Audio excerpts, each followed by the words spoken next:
안녕하십니까, 김영규입니다. 이 흉한 모습을 보여드려서 죄송합니다. 다리 다친 지 한 2주 정도 됐는데 운동하다가 살짝 부닥쳤는데 근육이 파열돼가지고요. 한 몇 개월 고생할 것 같습니다. 그 전시에 앞서서 이런 강연회 하는 것도 상당히 드문 일이고, 또 공모전은 특히나 이 한국 건축을 현대화하는데 굉장히 큰 역할을 할 것으로 기대하고 있습니다. 일본 같은 경우에도 이 공모전을 중요하게 생각을 했었는데, 그 일본 건축이 우리나라보다 그 창호가 엄청나게 많고요.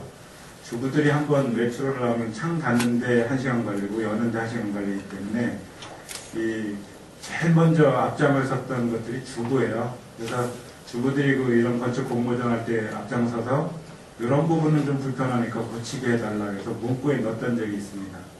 그런데 주방하고 그다음에 창호하고 이런 것들이 그러면서 현대화 대상하고 전통적인 맛이 살아났거든요. 한국에서도 이런 시도가 없었는데 아마 이 헤리티지에서 하는 것들이 상당히 큰 역할을 하리라고 생각이 됩니다. 오늘 제가 말씀드릴 주제는 그 한옥의 구성인데요. 제가 처음에 받기에는 그 한옥의 특징, 구조, 재료 뭐 이런 것들을 얘기해 줬으면 좋겠다 이렇게 주문을 받았는데, 생각해보니까 너무 범위가 넓고 주제가 또 산만하고 그래서 이걸 어떻게 해결해야 되나 상당히 고민을 했습니다. 근데 아무래도 필요한 거는 같아요. 그래서 그냥 폭은 넓지만 아주 개괄적으로만 준비를 했습니다. 그거 좀 양해하시고 들어주시면 될 것 같습니다.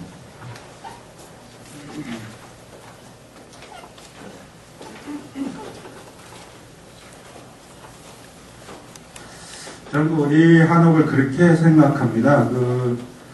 왜 이렇게 한옥을 이렇게 졌을까 하는 거죠. 그런 의문을 갖고 시작을 했는데, 양식건축하고 우리 한옥하고는 너무나 다르고, 재료에서부터 건축 계획까지 너무나 달라서, 우리가 그렇다고 역사가 짧은 것도 아니고 5,000년 이상의 역사와 경험을 가지고 건축을 해왔는데 왜 아직까지도 춥고 불편하다는 말을 들을까?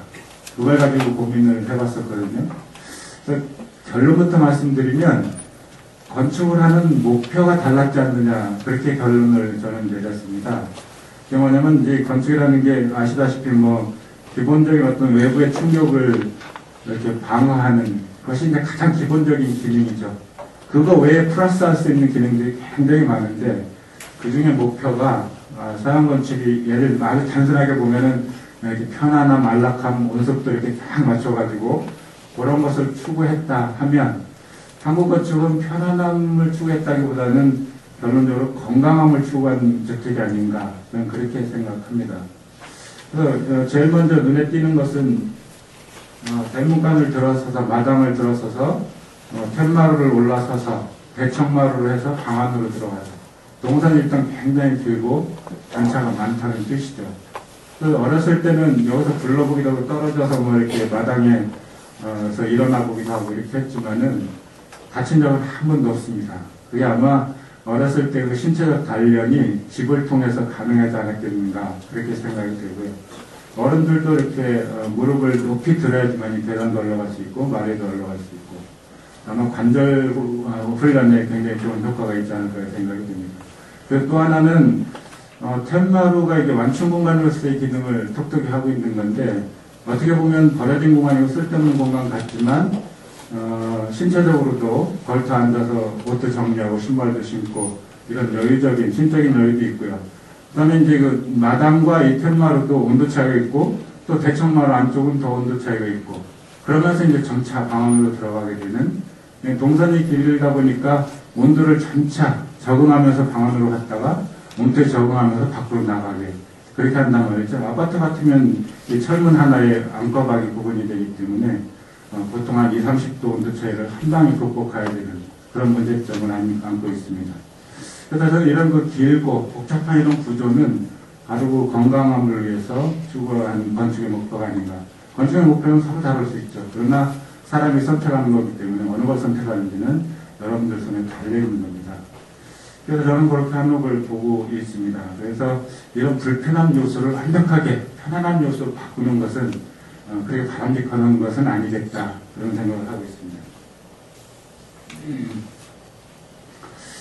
그 다음에 이제 다른 건축에서 느낄 수 없는 또 하나의 요소가 이런 신체적인 건강 외에 정서적인 건강에 상당히 신경을 쓰고 있었다 하는 겁니다. 우리 건축을 보면 그 벽이라든지 기둥 여러 가지 곳곳 요소에 통행을 하는 여러 길목에 굉장히 많은 문양들, 또 추상적인 거, 또 문자적인 거, 식물, 동물 문양 그런 것들이 다 의미와 상징성을 가지고 베풀어져 있고요. 기둥에는 또 주련이라고 해서 아름다운 시나 격언들을 이렇게 적어놓은 그런 부분들이 있습니다. 그런 것들은 매일 이 집을 드나들면서 항시 보게 돼 있죠. 그래서 매일 그 아름다운 시나 격언을 외우면서 성장한 어린이가 과연 정서적으로 나쁜 일을 할 수 있겠는가? 그렇지 않다는 것이죠. 그래서 신체적인 건강함과 함께 이런 정서적인 건강함을 동시에 갖추고 있는 것이 한옥이 아닌가 그렇게 생각을 하고 있습니다. 그 많은 것들을 일목요연하게 정리할 수가 없어서 건축도 시간도 그렇고 어떻게 많은 요소들이 있는데 조각을 한번 보겠습니다. 이건 인도의 사자거든요.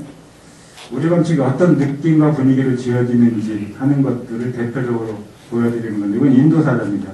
그래서 비교적 율동적이고 동적이고 좀 해학적이고 웃음이 있고 그렇죠. 요거는 그 어디 사자일까요?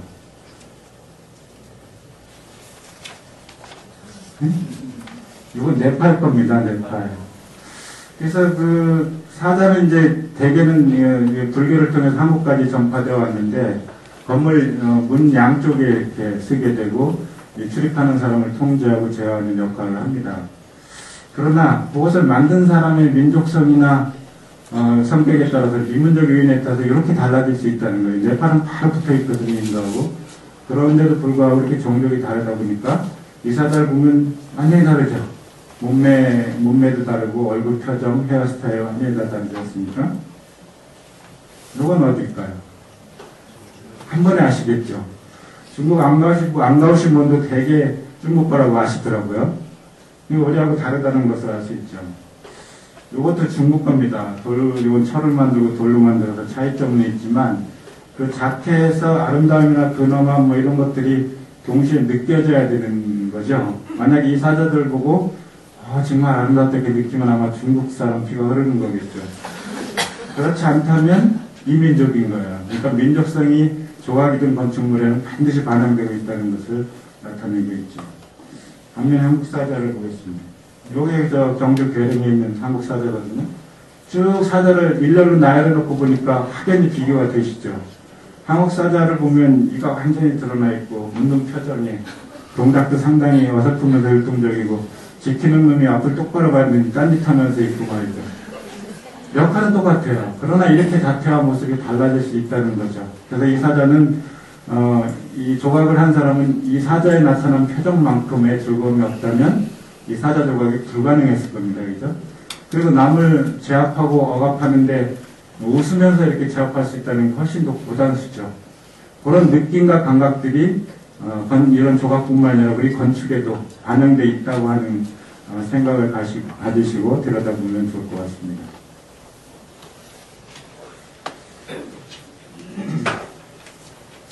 두 번째는 좀 더 폭넓게 가보면은 그 한옥에서는 배치를 할 때 대개 그 키워드들이 배산임수한다 하는 거하고 자연지형을 잘 활용하고 사상을 갖춘 곳에 마을을 구성한다. 뭐 이렇게 키워드를 요약할 수 있습니다.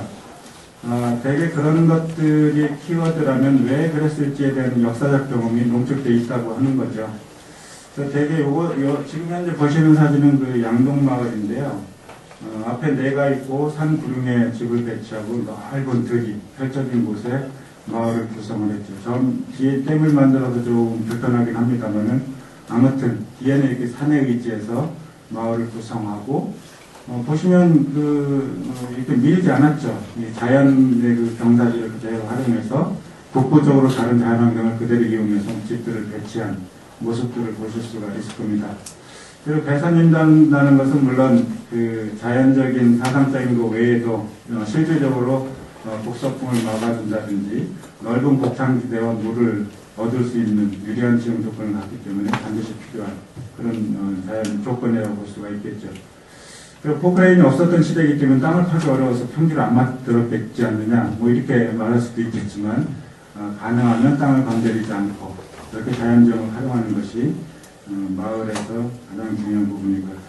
또 안산을 중요하게 생각했던 것 같습니다. 풍수지에서 물론 주산이라든지 자천물 500호도 물론 중요합니다만은 사람의 시선이 무한정 흘러 빠져버리는 그 안산이 없는, 안대가 없는 것은 피했던 것 같아요. 그래서 모든 지형이 안산을 갖출 수는 없었겠죠.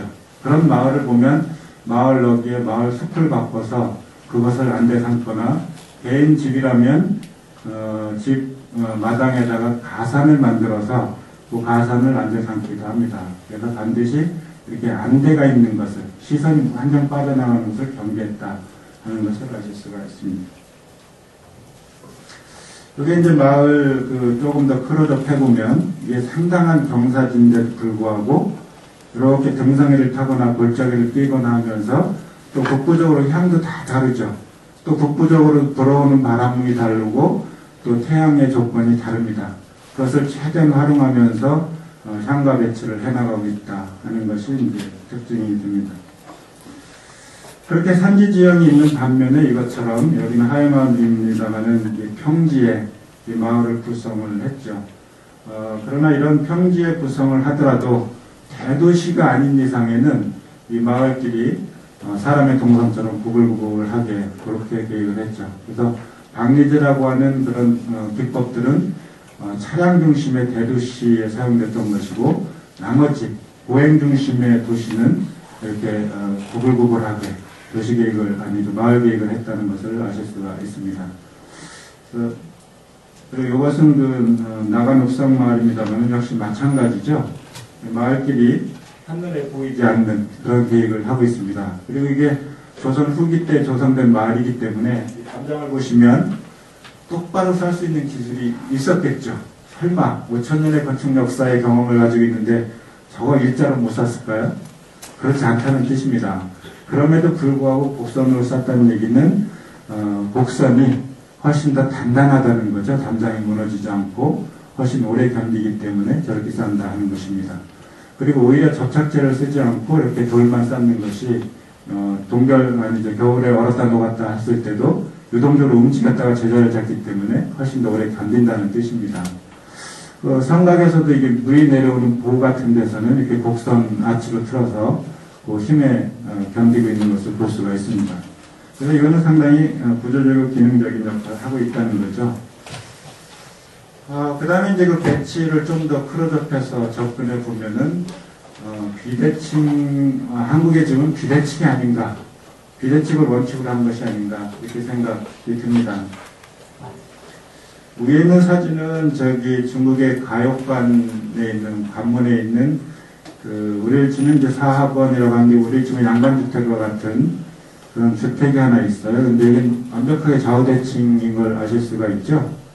근데 밑에는 이것이 추사고택입니다만은 뭐 행락지 보석대 많이 없어졌는데 안채와 문간채, 사랑채, 사당 뭐 이런 거 있는데 완벽하게 좌우대칭인 것을 아실 수가 있습니다. 이렇게 대문간을 들어서 보더라도 좌우가 전혀 이제 비대칭으로 이렇게 구성된 것을 아실 수가 있죠. 이런 비대칭 구조가 상당히 동적인 성격을 갖기 때문에 우리는 권위적인 것보다는 이런 동적인 것을 선호했었다. 이렇게 말씀드릴 수가 있고, 이건 주택뿐만이 아니라 일반 사찰에서도 그런 비대칭 접근 방법이 사용되고 있습니다.